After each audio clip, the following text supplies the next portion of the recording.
Praise the lord. ಕರ್ತನ ನಾಮಕ್ಕೆ ಸ್ತೋತ್ರ ಉಂಟಾಗಲ್ಪಡಲಿ. ಪ್ರೀತಿಯುಳ್ಳ ದೇವ ಜನರೇ, ಯೇಸು ಕ್ರಿಸ್ತನ ಹೆಸರಿನಲ್ಲಿ ನಾನು ನಿಮ್ಮನ್ನು ವಂದಿಸುತ್ತೇನೆ. ಕೀರ್ತನೆಗಳು 86ನೇ ಅಧ್ಯಾಯ 16ನೇ ವಚನದಲ್ಲಿ ವಾಕ್ಯ ಈ ರೀತಿಯಾಗಿ ಬರೆಯಲ್ಪಟ್ಟಿದೆ: ಕಟಾಕ್ಷ ಬಿಟ್ಟು ನನ್ನನ್ನು ಕರುಣಿಸು, ನಿನ್ನ ಸೇವಕನಿಗೆ ಬಲವನ್ನು ಅನುಗ್ರಹಿಸು ಎಂದು ವಚನ ಬರೆಯಲ್ಪಟ್ಟಿದೆ. ಅಂದರೆ ಪ್ರೀತಿಯುಳ್ಳ ದೇವ ಜನರೇ, ನಮ್ಮ ಕರ್ತನು ನಮ್ಮನ್ನು ಏನ್ ಮಾಡುವವನಾಗಿದ್ದಾನೆ? ಕರುಣಿಸುವವನಾಗಿದ್ದಾನೆ. ಆತನು ನಮ್ಮನ್ನು ಏನ್ ಮಾಡುವವನಾಗಿದ್ದಾನೆ?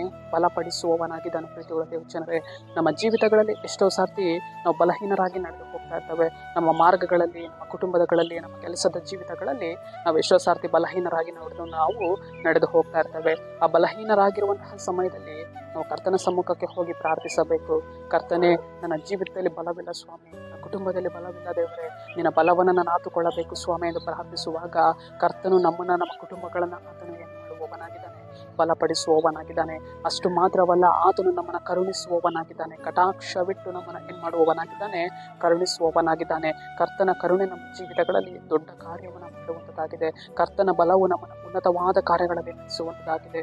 ಆದುದರಿಂದ ನಮ್ಮ ಜೀವಿತಗಳನ್ನು, ಕುಟುಂಬಗಳನ್ನು ನಾವು ಯಾರಿಗೆ ಒಪ್ಪಿಸಿಕೊಡಬೇಕು? ನಮ್ಮ ಕರ್ತನಿಗೆ ನಾವು ಒಪ್ಪಿಸಿಕೊಡಬೇಕು. ಸರಿ, ನಾವು ಪ್ರಾರ್ಥಿಸಿಕೊಳ್ಳೋಣ. ಅಪ್ಪ ಕರ್ತನೆ, ನಿನಗೆ ಸ್ತೋತ್ರ ಸ್ವಾಮಿ. ಮುಂಜಾನೆ ವೇಳೆಯಲ್ಲಿ ಕರ್ತನೆ, ಈ ವಾಕ್ಯ ಭಾಗ ಸಂದೇಶವನ್ನು ನೋಡ್ತಾ ಇರುವಂತಹ ಜನಗಳನ್ನು ನೀನು ಸಂಧಿಸು ದೇವರೇ. ಕರ್ತನೆ, ನಿನ್ನ ಜನರ ಜೀವಿತದಲ್ಲಿ ಸ್ವಾಮಿ ನೀನು ಕರುಣೆಯನ್ನು, ಬಲವನ್ನು ಕೊಡುವುದಕ್ಕಾಗಿ ನಿಮಗೆ ಸ್ತೋತ್ರ ಮಾಡುತ್ತೇವೆ. ನಿನ್ನ ಕೃಪೆಯಿಂದ ನಡೆಸುವುದಕ್ಕಾಗಿ ಸ್ತೋತ್ರ ಮಾಡುತ್ತೇವೆ ರಾಜ.